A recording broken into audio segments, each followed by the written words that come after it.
Buenas tardes a todos.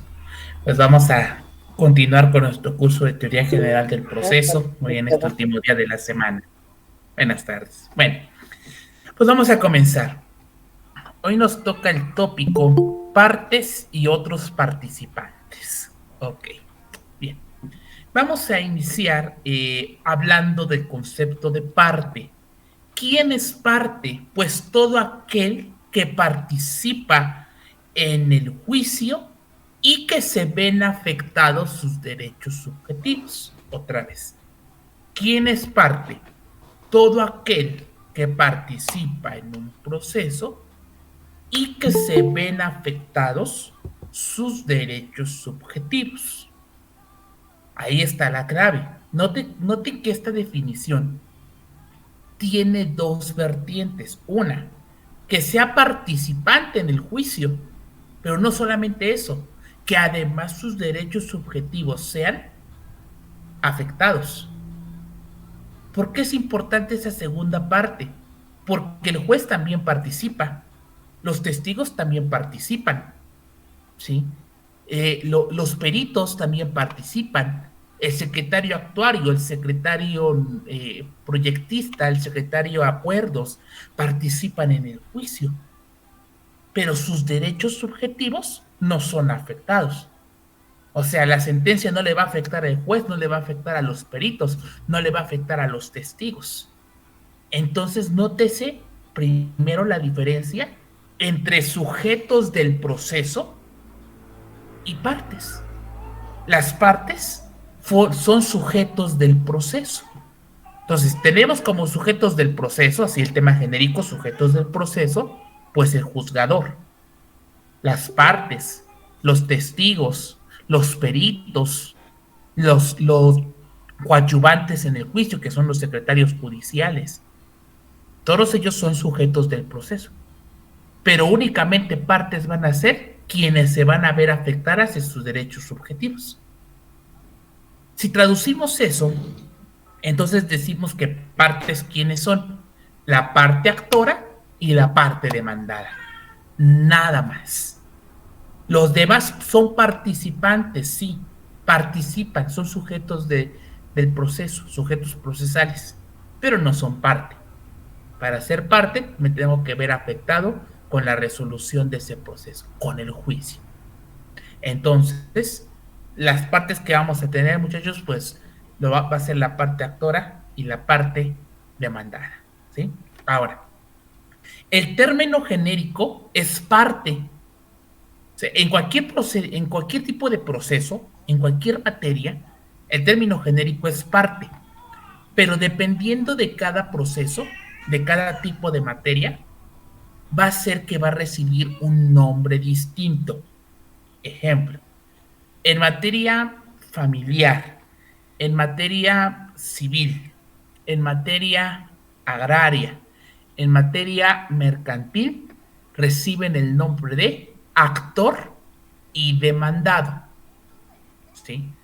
¿Quién es el actor? Pues el que ejercita la acción, el que insta al órgano jurisdiccional para que actúe, el que demanda. Y el demandado, pues el que le estamos solicitando nuestra pretensión, ¿verdad? Bueno, eso en esas materias. En materia penal no se llaman así. En materia penal, bueno, ya ustedes lo estudiarán en materia penal, dependiendo en qué etapa del procedimiento se encuentren, va a recibir diferentes tipos de nombres. Pero genéricamente les llamamos víctima u ofendido e imputado. Ustedes me dirán, a lo mejor aquí hay penalistas y me dirán, no, pero explique que también se le conoce como indiciado, luego como acusado, sí, luego como sentenciado. Pues sí, es cierto, pero no es un curso de penal. Entonces, manera genérica, le vamos a llamar la víctima o ofendido y el imputado, ¿sale? En materia de amparo, ¿alguien sabe cómo se les denomina? ¿Cómo se les denomina a las partes en materia de amparo? Y fíjense, en amparo ya no solamente van a ser dos partes, van a ser tres. Tenemos al quejoso, o sea, el actor en amparo se llama quejoso. El demandado, digámoslo así, se llama el demandado se llama autoridad responsable. Autoridad responsable. Pero hay dos partes más, el tercero interesado y el Ministerio Público en materia de amparo, ¿sí? Entonces, nótese, chicos, cómo la teoría general del proceso nos dice, nos enseña, quiénes son parte en un litigio, en un proceso, es el actor y el demandado, punto. Ya cuando entramos a las diferentes disciplinas, nos van a decir, aquí recibe este nombre. Aquí ya no nada más se llama actor y demandado, aquí se le va a llamar tercero interesado, quejoso, autoridad responsable. Bueno, entonces, una vez que hemos dicho quiénes son partes, puede haber, pregunto a ustedes, ¿qué opinan ustedes? ¿Puede haber más de dos actores? ¿Más de dos demandados? ¿Podrá ser que existan 10 actores, 5 demandados? ¿Qué opinan ustedes? ¿O nada más uno?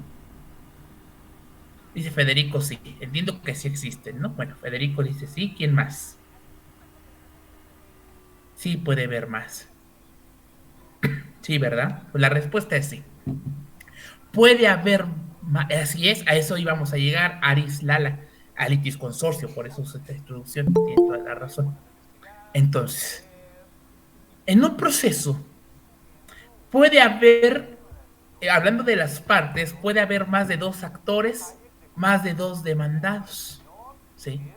Pensemos que en es una copropiedad. Mi ejemplo bueno, que he llevado en este curso, en mi caso, ha sido una reivindicatoria para que me devuelvan algo que es mío. Entonces, pensemos que somos copropietarios. O sea, en las escrituras somos tres titulares. Los tres tenemos que ejercitar la acción, ¿sí? Entonces, los tres vamos a ser partes actoras, los tres vamos a demandar. Uh-huh. Ahora, pensemos que en el inmueble que ahorita tiene la posesión, pues son más de tres personas. Tres personas se metieron a invadir mi inmueble. Voy a demandar a los tres, ¿sí? Entonces van a ser tres demandados. Ahora, puntos importantes aquí. Y a veces les doy así como tips que vienen a mi mente, como ahorita. Si voy a demandar a más de una persona, acuérdense ustedes que uno de los requisitos de la demanda es acompañarla con copias de traslado. ¿Qué son las copias de traslado? Copia de mi demanda y de todos mis anexos para que se los trasladen, para que se los entreguen al demandado, ¿sí? Así le llamamos copias de traslado.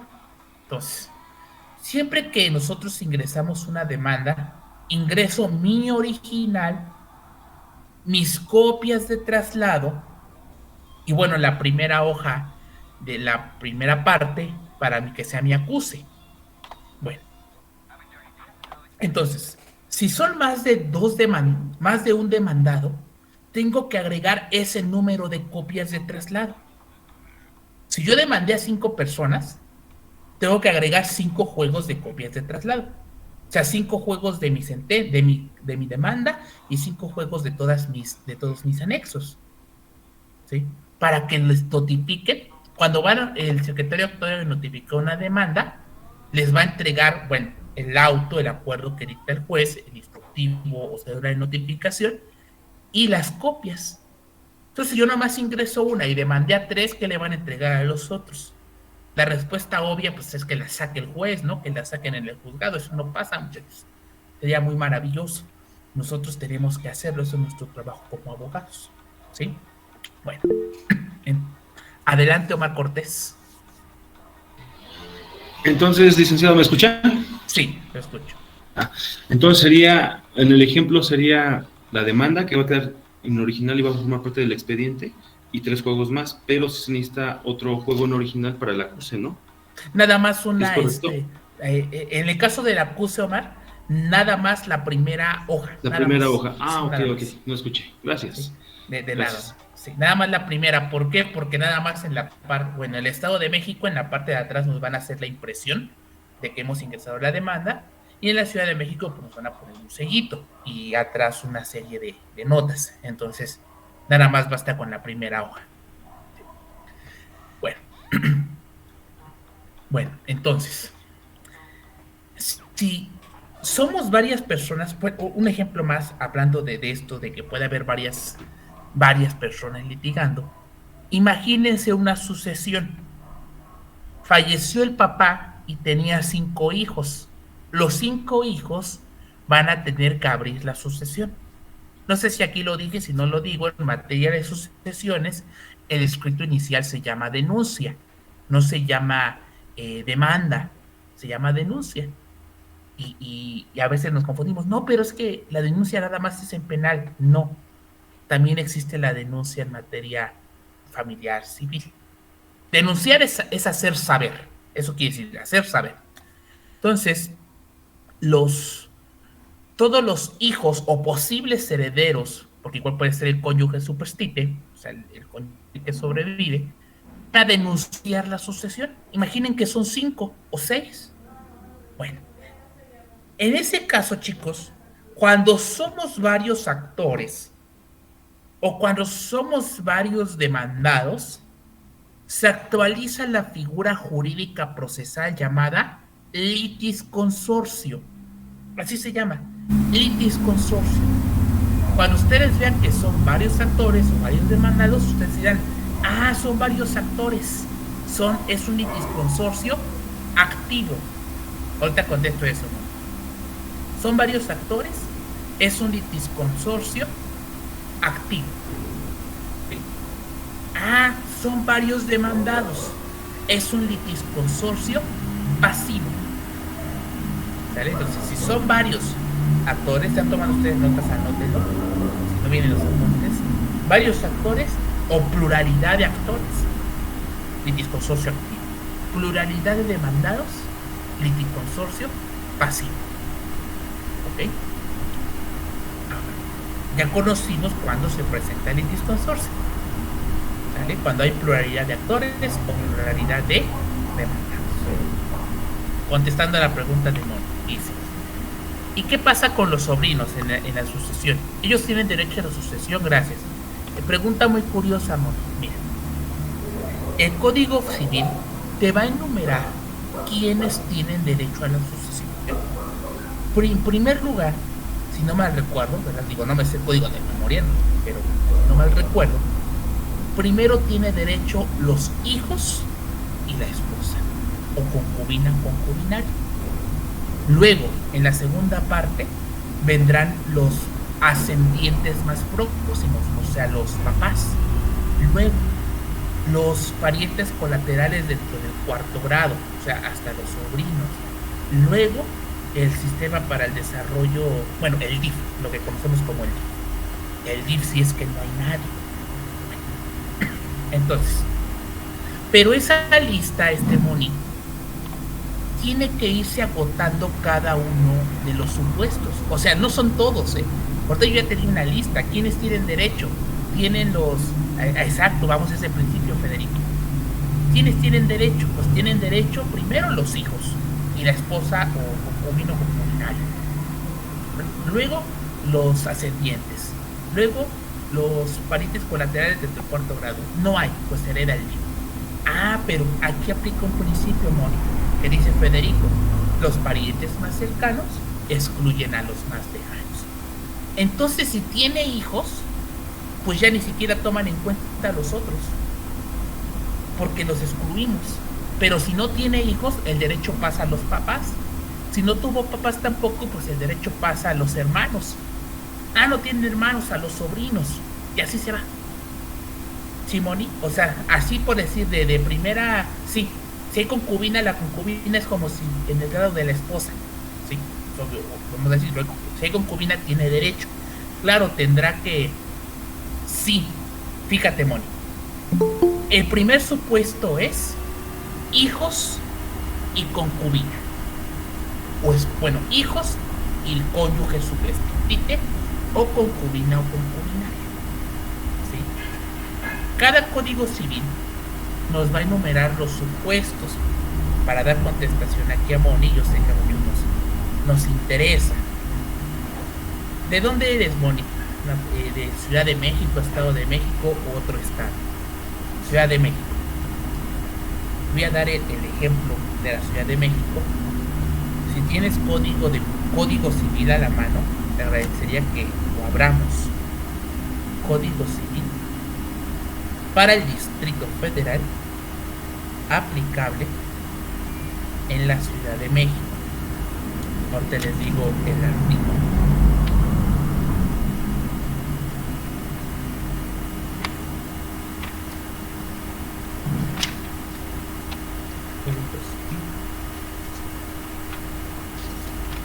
Para la Ciudad de México.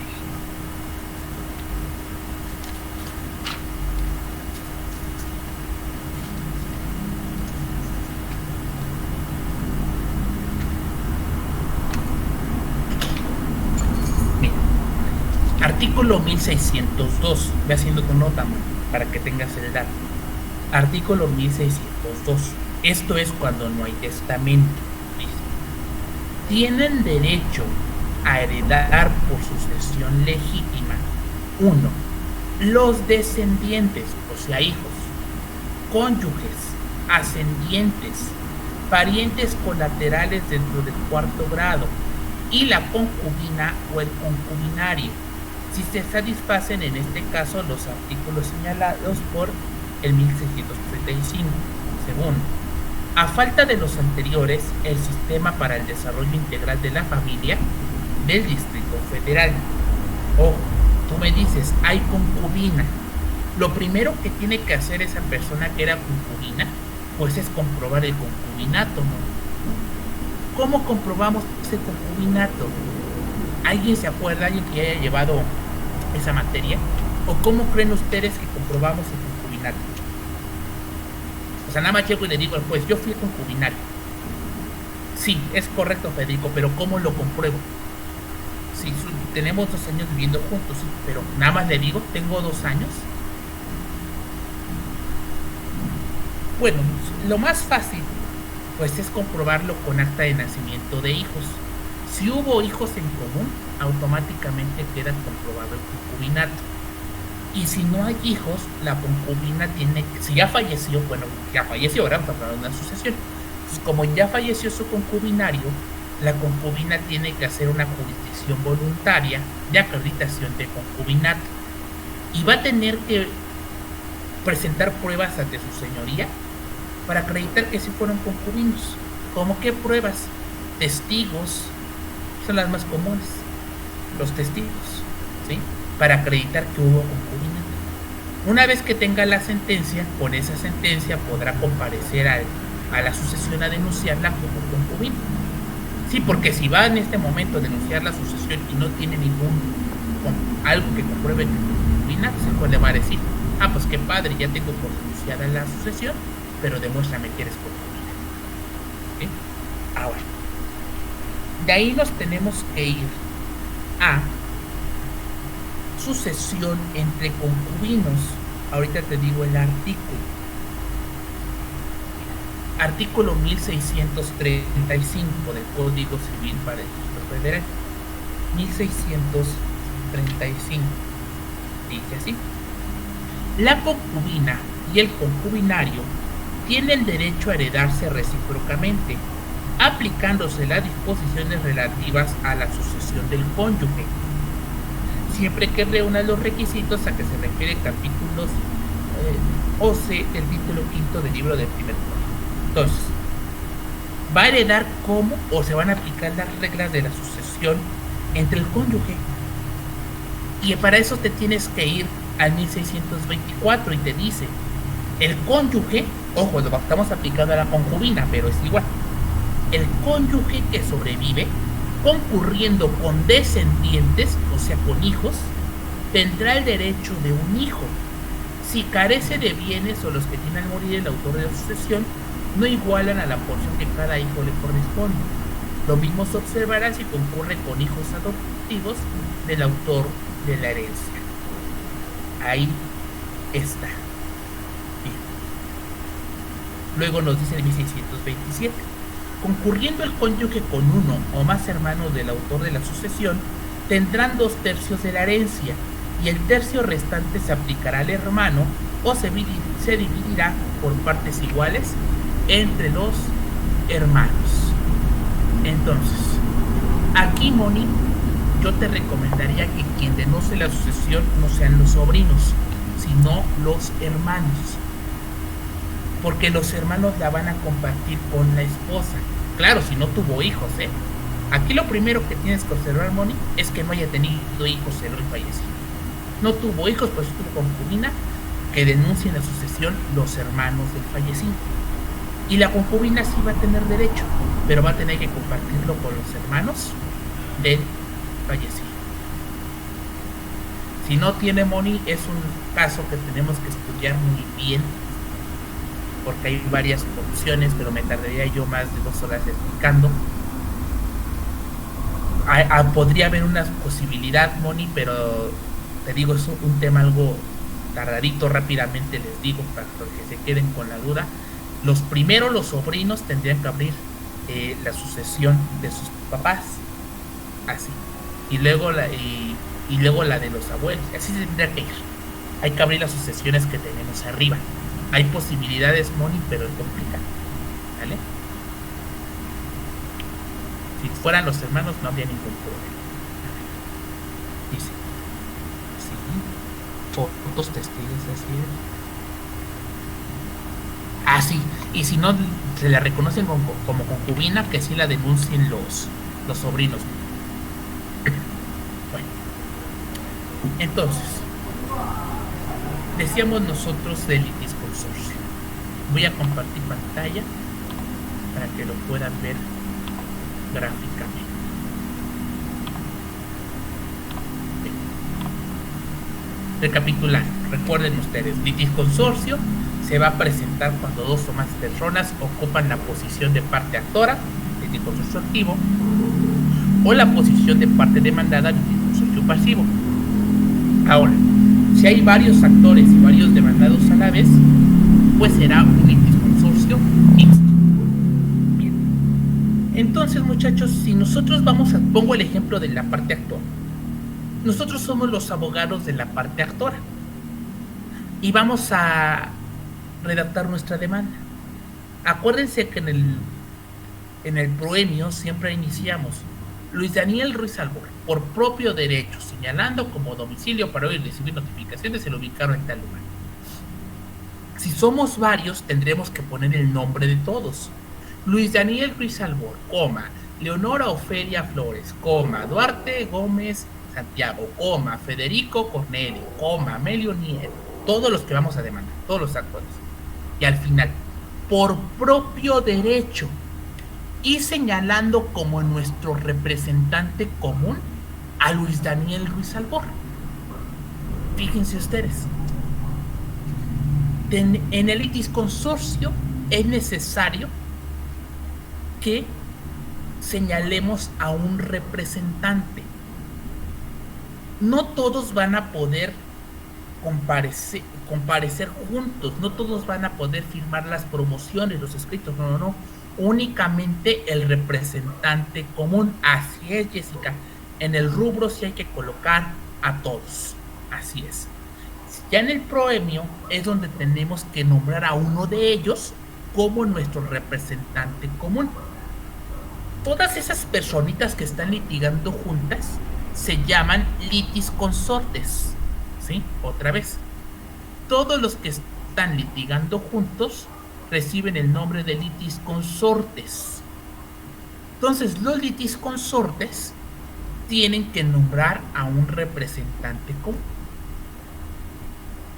Entonces, cuando hagan escrito, ¿sí?, lo que va a pasar es que ustedes tendrán que decir: Luis Daniel Ruiz Albor, en mi calidad de representante común de todos los actores del presente juicio, por ejemplo. Luis Daniel Ruiz Albor, representante común de los demandados en el presente juicio. O sea, no todos hacemos los escritos, únicamente el representante común, ¿sí? El representante común es como si fuera un mandatario. ¿Qué es un mandato? Un mandato es un acto jurídico en virtud del cual una persona llamada mandante le encomienda a otra llamada mandatario la realización de determinados actos jurídicos. Vean ustedes cómo estas palabritas que usamos en la cotidianidad tienen un porqué. ¿No les pasó alguna vez que le dijeron, oye, véame a hacer este mandado? O ve al mandado. Y pues uno pues, dice, pues así es nuestro vocabulario, pero tiene un porqué. ¿Sí? Viene de mandatum, del latín mandatum, encomendarle algo a alguien que haga por mí, en mi representación y en mi nombre. Es lo mismo. Yo como representante común adquiero facultades de un mandatario. ¿Ok? Bueno. ¿Qué pasa si yo no nombro a un representante común, chicos? Si en el escrito yo no digo quién va a ser el representante común del litisconsorcio, el juez lo va a nombrar. Y el juez va a decir, toda vez que no señala quién de los suscritos será el representante común, se señala a fulanito de tal. O se les previene para que dentro del plazo de 3 días manifiesten quién quedará como representante común. En ese caso, el juez va a corregir lo que nosotros no hagamos. Y como nosotros comparecimos por voluntad propia unidos a ese proceso, entonces ese litisconsorcio recibe un nombre que se llama litisconsorcio voluntario o facultativo. ¿Por qué? Porque nosotros elegimos litigar juntos. Entonces, el litisconsorcio de la parte actora normalmente va a ser un litisconsorcio facultativo voluntario. Casi el 99% de los casos. Pues sí, porque vienen todos los que van a demandar con nosotros los expertos en derecho y nosotros les vamos a decir, elijan a un representante común. Claro, no les decimos que es un litisconsorcio porque no nos van a entender, pero nosotros ya lo sabemos. Bueno, entonces va a ser un litisconsorcio voluntario facultativo. En el caso de los demandados es distinto, porque ellos van a ser obligados a litigar juntos y a nombrar a un representante común. En ese caso se va a llamar litisconsorcio necesario, ¿sí? De hecho, el juez cuando les manda notificar les dice, toda vez que en el presente asunto se trata además de un demandado, se les hace saber que se presenta un litisconsorcio necesario. Por lo tanto, en la contestación de la demanda, deberán señalar quién será su representante común. ¿Sí? Entonces, noten ustedes la diferencia. Litisconsorcio facultativo voluntario y necesario. Aquí en este esquema que les estoy mostrando, viene detallado, viene escrito para ejemplificar.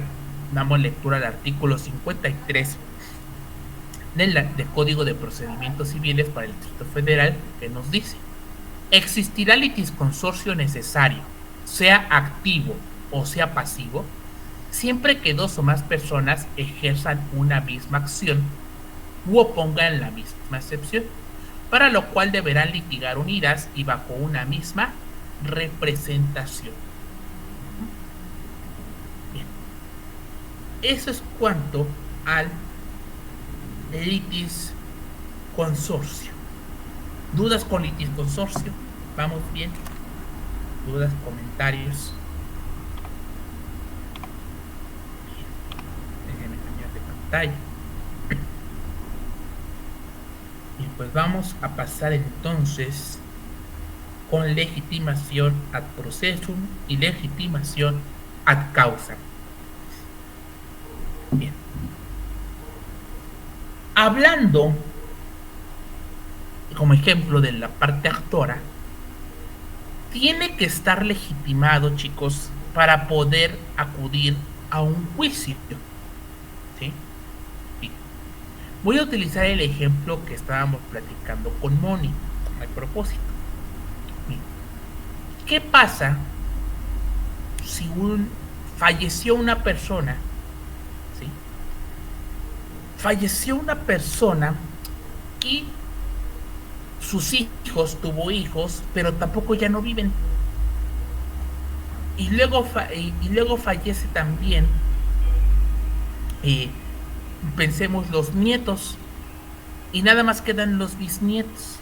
Pregunta, ¿los bisnietos acuden directamente a denunciar la sucesión? Bueno, primero, aquí les voy a ser muy sincero. Este tema es a criterio de los jueces. Los jueces tienen distinto criterio. Un juez me puede decir otra cosa y un juez otra. ¿Sí? Un juez me puede decir que sí y otro juez me puede decir que no.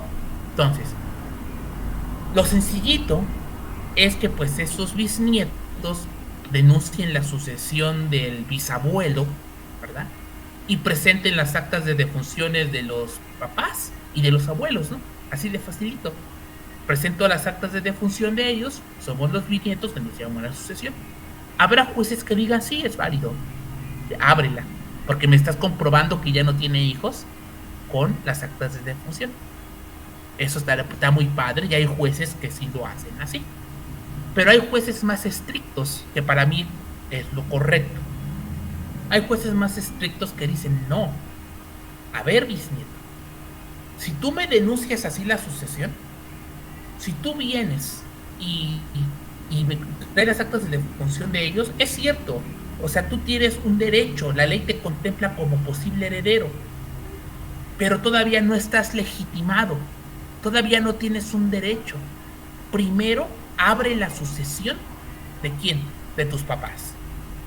Luego que nombren albacea, que ese albacea abra la sucesión. ¿De quién?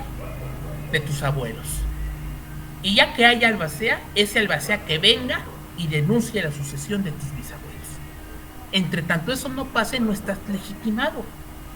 Y como no estás legitimado, pues no te admito la sucesión, no te admito la denuncia. Fíjense que es más complicadito, es más engorroso. Y nosotros como abogados tenemos que estar preparados, muchachos.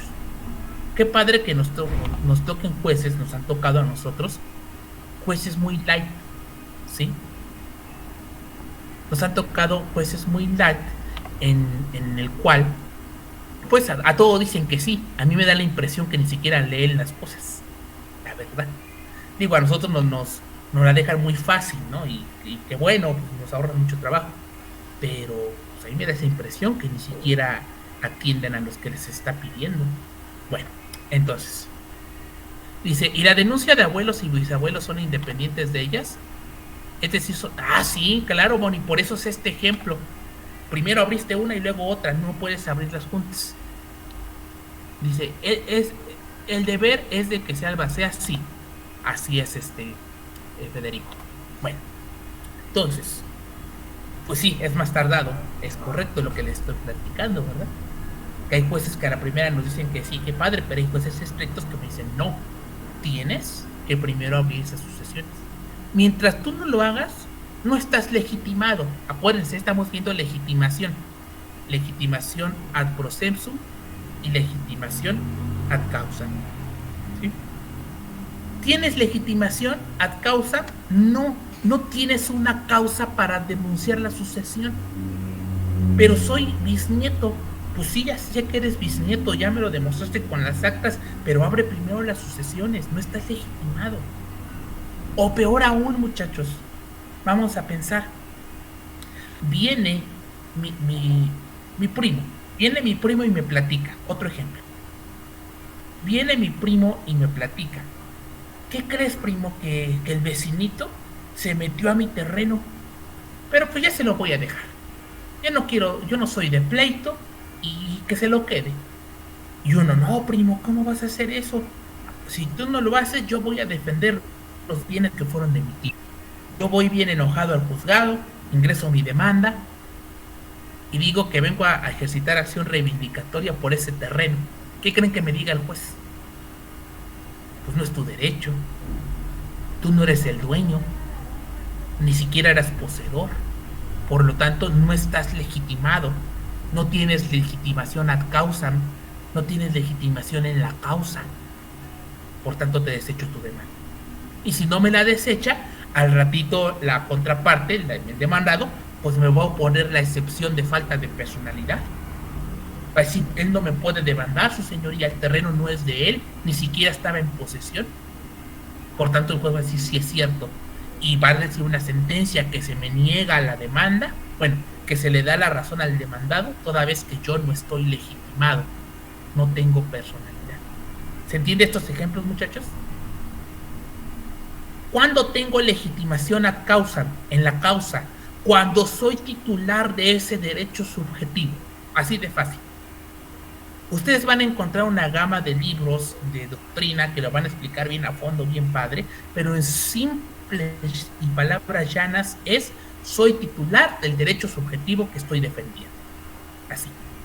Si yo no soy titular de ese derecho subjetivo, no tengo legitimación en la causa. Por ejemplo, yo aquí tengo una definición. Es de... Siempre se me va su nombre, se apellida Favela. No sé si alguien tenga el libro. José Favela, algo así. Bueno, dice esta definición. Legitimación ad causa: condición jurídica en que se halla una persona en relación con el derecho que invoca en juicio, ya sea en razón de su titularidad o otras circunstancias que justifican su pretensión. ¿Sí? Ese es Gonzalo. José Ovalle Favela. Es correcto. Entonces, si yo no soy el titular de ese derecho, no tengo legitimación ad causa. Obviamente, ¿esto a quién le conviene? Pues al demandado. Si ustedes son abogados del demandado, lo primero que tienen que analizar es que si la persona que los está demandando está legitimado. Porque si no está legitimado, a lo mejor la demanda tiene la razón, pero no me la está ejercitando la persona correcta. Yo como actor ejercité una acción, ¿verdad? ¿Y cómo se defiende el demandado? Con una excepción. Otra vez, el actor ejercita una acción en su demanda, acción reivindicatoria, y el demandado opone una excepción. Si no hay legitimación, voy a oponer la excepción de falta de legitimación ad causa. También se llama falta de personalidad. Excepción de falta de personalidad. ¿Sí? Y con eso ya gané. Pues sí, me metí un terreno que no era mío, pero lástima, me demandó el primo del dueño. O sea, el primo del dueño no es el dueño. No me puede hacer nada. No está legitima. ¿Vale? Bueno, ahora, legitimación ad processum, es decir, legitimación procesal. Dice nuestra definición: aptitud o idoneidad para actuar en un proceso, en el ejercicio de un derecho propio o en representación de otro. ¿Sí? Legitimación ad processum: aptitud o idoneidad para actuar en un proceso, en ejercicio de un derecho propio o en representación de otro. Bueno, ¿quiénes están capacitados? ¿Quiénes pueden acudir a un proceso? Un chico de 15 años podrá, muchachos, ¿qué piensan ustedes? Pues no, ¿por qué? Porque no tiene capacidad, ¿verdad? Esto en términos de derecho civil 1 se le llama capacidad de ejercicio. Hasta pónganle ahí entre paréntesis a legitimación ad processum. Tiene relación con la capacidad de ejercicio. Acuérdense que todos tenemos capacidad de goce desde que nacemos hasta que morimos. ¿Cuándo empieza mi capacidad? Desde que nazco. ¿Cuándo termina? Pues cuando muero. Y no nos vamos a meter al tema porque vamos a salir peleados en si se adquiere en la concepción o al nacimiento. Bueno, lo que diga la ley, ¿vale? Ya lo que cada quien piense es distinto. Bueno, entonces, aquí el punto es lo que diga la ley. Independientemente si es en la concepción o si es en el nacimiento, voy a adquirir mi capacidad de goce y se me termina cuando muero. ¿Cuándo adquiero capacidad de ejercicio? ¿Quién sabe, muchachos? ¿Quién me dice? Cuando cumplimos los 18 años. A la mayor edad, ¿verdad? Cuando cumplimos la mayor edad, y dirán, ¿por qué no dice mayoría? No, es mayor edad. Los códigos civiles no dicen mayoría de edad, dicen la mayor edad. Entonces, cuando cumplo la mayor edad, que es a 18 años, adquiero capacidad de ejercicio. Ya puedo ejercitar mis derechos. Ya no únicamente soy titular de derechos, los puedo ejercitar por mí mismo. ¿Sí? Entonces, un menor tendrá capacidad de ejercicios en ciertos casos, cuando, y ya nada más aplica en ciertas legislaciones, ya no en todos los estados, pero cuando un menor contrae matrimonio, se dice que queda emancipado, salió de la patria potestad. Emancipar es salir. Entonces, si un menor de edad se casa, claro, tendrá que tener el consentimiento de los padres, pero si ambos se casan, bueno, si el menor de edad se casa, en ese momento se emancipa. Y como hubo emancipación, adquiere capacidad de ejercicio. Esto ya no está vigente en muchas legislaciones de cada estado. Lo vamos a dejar hasta ahí. Si tenemos curiosidad, revisen sus códigos para ver si está o no permitida la emancipación. ¿Sí? Al menos donde yo estoy ya no, pero ahí está el dato curioso. Bueno, entonces, una vez que ya adquirí capacidad de ejercicio, puedo ser parte en un proceso, es decir, tengo legitimación ad proceso. Si yo soy menor de edad, no puedo comparecer a un proceso. Vamos, ahorita voy a lo que dice, ¿a quién puede entender? A lo que comenta Aris. Bien. A otro ejemplo. Soy mayor de edad. ¿Sí? Soy mayor de edad.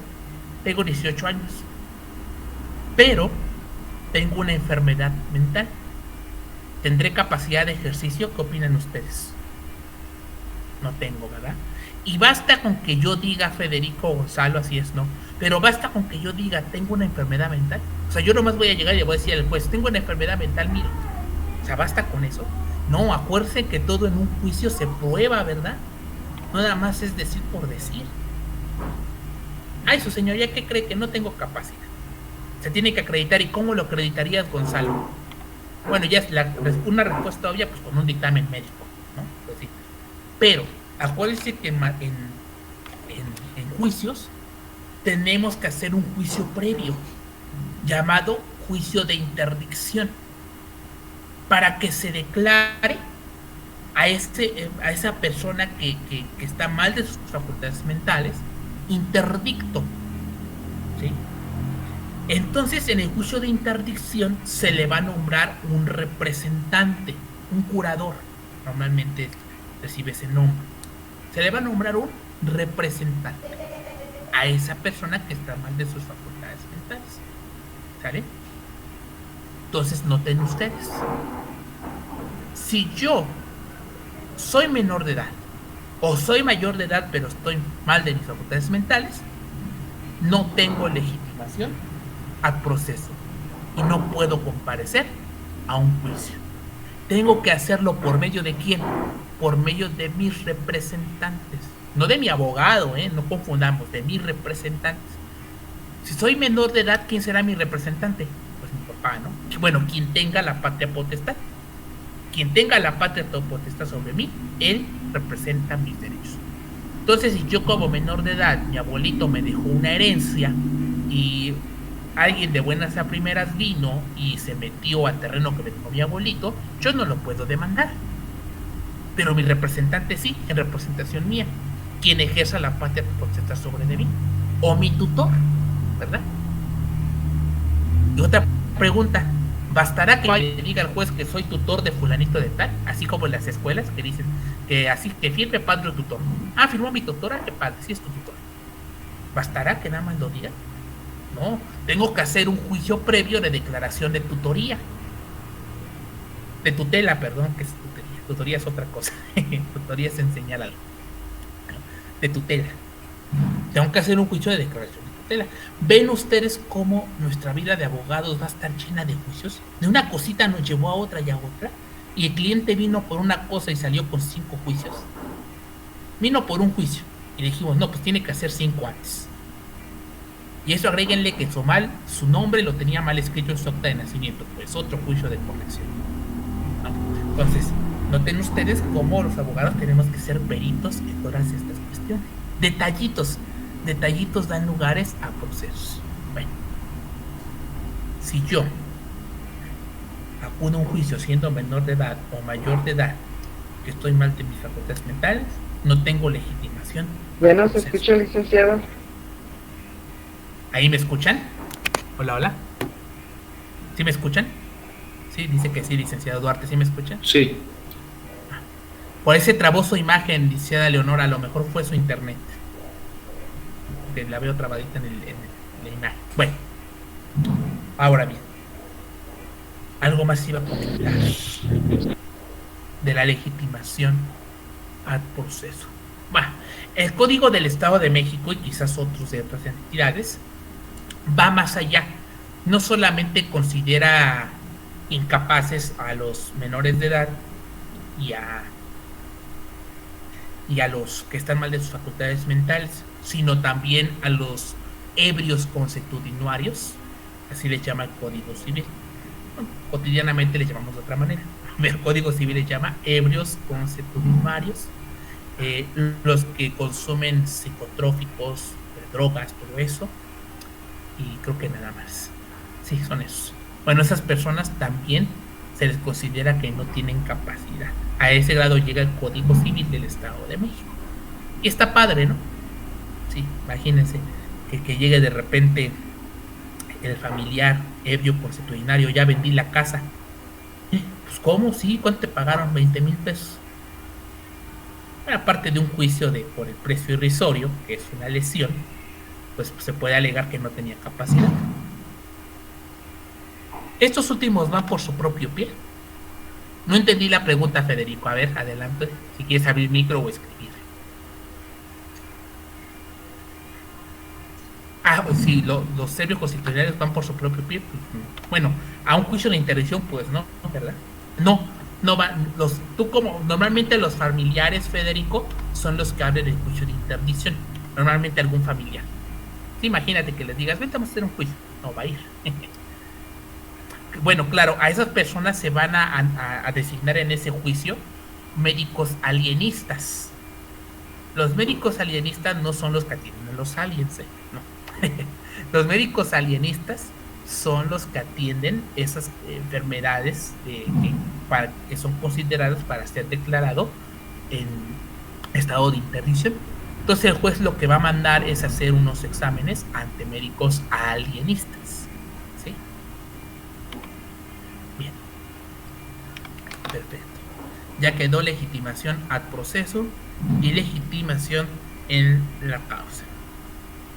Ahora, un último ejemplo quisiera yo tocar. Si somos abogados de una empresa, no, Aris, tiene que ser un médico alienista. Si puedes presentar el dictamen, a lo mejor no de un psicólogo solamente, tendría que ser un psiquiatra, Aris. Tendría que ser un psiquiatra. Puedes presentar el dictamen como una prueba, desde luego que sí, pero al final de cuentas el juez va a mandar a hacer los exámenes ante los médicos alienistas adscritos al Poder Judicial. Pero sí, desde luego, pues sí, ingresa como prueba. Bueno, somos abogados de una empresa, ¿sí? Una persona moral, una persona jurídico-colectiva, así se les llama. Para que yo tenga personalidad como abogado, legitimación ad proceso para demandar el nombre de la empresa, me tiene que dar un poder notarial, o sea, un poder ante un notario público, en escritura pública, que se llama poder notarial, normalmente para pleitos y cobranzas. Si yo como abogado voy y digo, inclusive, si el representante de la empresa, el administrador, firma la demanda y dice que me nombra a mí como su abogado, no basta. A fuercita tengo que presentar imaginar la escritura pública celebrada ante notario, en la cual se me da un poder notarial para pleitos y cobranzas. Si yo no hago eso, el juez va a decir que como abogado no tengo legitimación al proceso. ¿Vale? Ese es un supuesto muy curioso. Dudas con legitimación en el proceso y legitimación en la causa. Bien. Pues ya hablamos de las partes, todo esto que tiene que ver con las partes y el consorcio, la legitimación es con partes. Hay otras personitas que no son partes. ¿Quiénes no son partes, muchachos, pero sí son sujetos procesales? Dijimos eso al principio. ¿Quién es parte? Aquel que participa en un proceso y que además es afectado en sus derechos subjetivos. Ahora le quitamos esa segunda parte. Le quitamos el ser afectado en sus derechos subjetivos. Bórrelo, bye, se va. Ahora nos quedamos con soy participante en el proceso. Nada más soy participante. Esos otros participantes se llaman, ¿cómo creen? Terceros. ¿Sí? ¿Quién es un tercero? Bien facilito, pues todo aquel que no es parte. ¿Vale? Ahora, los terceros los vamos a clasificar. Bueno, así los clasifico yo. ¿Verdad? Los clasifico en cuando tienen interés jurídico y cuando no tienen interés jurídico en el proceso. ¿Vale?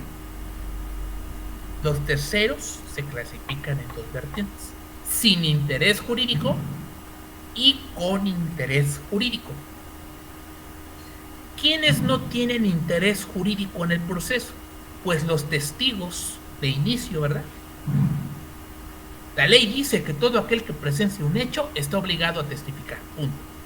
Pero él no tiene interés. Bueno, a lo mejor sí, ¿no? Yo voy a testificar para que tú ganes, pero en teoría, conforme a la ley, un testigo no tiene interés en ese juicio. Nada más está acudiendo para manifestar algo que él presenció. ¿Sí? ¿Quién más? Pues los peritos. Si yo quiero demostrar que un contrato es falso, voy a demostrarlo con un perito en documentoscopía y en grafoscopía por el asunto de la firma. ¿Sí? Si yo quiero demostrar cuánto es la superficie de un terreno, pues un perito en topografía. ¿Sí? Si yo quiero demostrar que otra cosa le gusta, quiero demostrar el estado en que se encuentra una persona psicológicamente, una pericial en psicología o una pericial en psiquiatría. Esos peritos son terceros, participan, sí, pero no les afecta su esfera de derechos y no tienen interés jurídico. Ellos nada más están haciendo su trabajo, estamos de acuerdo. ¿Sí? Entonces los más interesantes aquí son los testigos, los peritos. Ajá. Y otros, o sea, otros, así clasifican: testigos, peritos y otros. Ese otros pues incluye a toda la sociedad, ¿no? Toda la sociedad son terceros, son ajenos al proceso, así de fácil. Dicen algunos autores, otros, aquellos que tengan en su poder documentos, objetos, ¿sí? Vamos a pensar que el registro público de la propiedad tiene mis escrituras y se las voy a solicitar, pues es un tercero, ¿no? Ejemplo. Bueno, entendemos eso de terceros sin intereses jurídicos, sin interés jurídico. Bueno, ahora, también tenemos terceros con interés jurídico, terceros que sí tienen interés jurídico en ese proceso. Son terceros porque no son parte, pero están interesados en acudir. Así es, Duarte, sería un tercero. Bueno, en materia penal es muy curioso, creo que hay, la policía de investigación recibe un nombre, auxiliares me parece, Duarte. Así es. Te soy muy sincero, yo no me especialicé en penal, pero ahí le mando el artículo donde lo dice, pero sí está clasificado como auxiliares. Bueno, de nada. Entonces, pero sí, es un tercero, así genérico es un tercero. Bien, ahora, tenemos otros terceros que sí tienen interés, que van a querer a ingresar al juicio, meterse al proceso, porque les afecta su esfera de derechos. Ojo, no son parte, pero como les van a querer ingresar. Esos se llaman terceristas. Terceristas. Así, terceristas. ¿Sí? Terceristas. Ajá. ¿Cómo definimos a un tercerista? ¿Sí? Como aquellos que pueden ser afectados por la resolución judicial. Aquellos que puedan ser afectados con la resolución judicial. Ejemplo, muchachos, ejemplo para que lo entendamos con ejemplo. Bueno, anoten los tipos de tercerías. Tercería, así, tercería excluyente de dominio. Tercería excluyente de dominio. Tercería coadyuvante. Tercería coadyuvante. Coadyuvante. Y tercería excluyente de preferencia. Tercería excluyente de preferencia. Ejemplo. Llegaron a mi casa. Vamos a pensar que dejé mi camioneta último modelo. Ese ejemplo me decía. Pensemos que dejé mi camioneta último modelo en casa de mi tío, ¿no? Porque confío mucho en él, no tengo espacio en mi casa y fui y la guardé en su casa. Pero resulta que mi tío pues le debía a Electra, en común, ¿no? Le debía a Electra. Y Electra pues se cansó y lo demandó, ¿verdad? Y pensemos que mi tío le firmó un pagaré a Electra y lo demandó mediante un procedimiento ejecutivo mercantil. Entonces la primera orden que va a dictar el juez es embargar. Bueno, primero solicitar de pago, notificarle, y si no pagan en el momento, pues lo van a embargar. Llegó el actuario con los abogados que lo demandó y lo embargaron. ¿Y qué creen que se llevaron? Mi camioneta. O sea, le dijeron, no, pues nos llevamos la camioneta, señor. Esto basta para cubrir la deuda. Y le dice mi tío, no, pues ¿qué creen? Que esa camioneta es de mi sobrino, no es mía. Pues demuéstremelo, enséñame la factura. Si usted dice que es del sobrino, facturita, hermano. Y me marca, y el sobrino, pues como estaba en audiencia, no le contestó. La cosa es que como no pudo demostrar que no era de él, se llevaron la camioneta. Les pregunto, ¿no seré yo, el dueño de la camioneta, un tercero que me puedo ver afectado en mi esfera jurídica? ¿Sí? Se llevaron mi camioneta.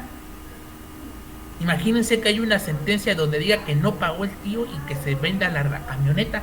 Pues si es mía, no es de él. ¿Qué hago? ¿Me quedo con los brazos cruzados? No, voy a tener que entrarle al juicio, ¿verdad? Yo no soy parte, pero le voy a entrar. Y va a ser por medio de una tercería. Entonces, ¿cómo me llamo yo? Tercerista. ¿Sí? Y voy a tener que hacer una tercería excluyente de dominio. Esa es la típica. Cuando les digan, abogado, es que fueron a embargar a fulanito y se llevaron cosas que eran mías y no del demandado, no del que debe. Ah, pues bien facilito. Vamos a hacer una tercería excluyente de dominio y yo seré un tercerista. ¿Vale? Dice el demandado, ay, Luis Daniel me puede ayudar a ganar este juicio porque él tiene en su poder documentos míos. Él fue el que presenció todos los hechos. Bueno, aparte de ser testigo, presenció todos los hechos. Él puede ayudarme a ganar el juicio. No solamente va a venir a testificar, sino que va a ofrecer pruebas, va a argumentar, o sea, me va a ayudar a ganar. Pero le tengo que entrar al juicio por medio de una tercería coadyuvante. Tercería coadyuvante. ¿Sí? Coadyuvar es ayudar. ¿Sí?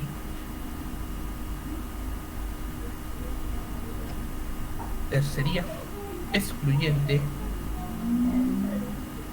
de preferencia. Van a embargar a, a la empresa patito.com. La van a embargar. Ya hay una orden de embargo. Pero resulta que yo, Luis Daniel, había demandado a esa empresa antes que la demandara el que hoy la va a embargar. Y a mí también, yo también tengo una orden de embargo. Nada más que no he podido embargar porque no tiene bienes, ¿no? Pensemos. Ejemplos muy basiquitos. Entonces, para yo impedir que lo embarguen, porque si, ¿qué pasa si lo embarga el nuevo que lo demandó? Pues me deja a mí sin mi derecho. Yo ya tengo un derecho adquirido, nada más que no lo he podido ejecutar. ¿Qué pasa si el otro me gana? Me veo afectado en mi esfera de derechos. Entonces tengo que entrar en el juicio para evitar que lo embargue, porque yo ya tengo un derecho. Y le voy a entrar con una tercería excluyente de preferencia. Ahí se aplica el principio de llamado anterior en el tiempo, preferido en derecho. Anterior en el tiempo, preferido en derecho. Dicen los que no llevaron derecho romano: primero en tiempo, primero en derecho.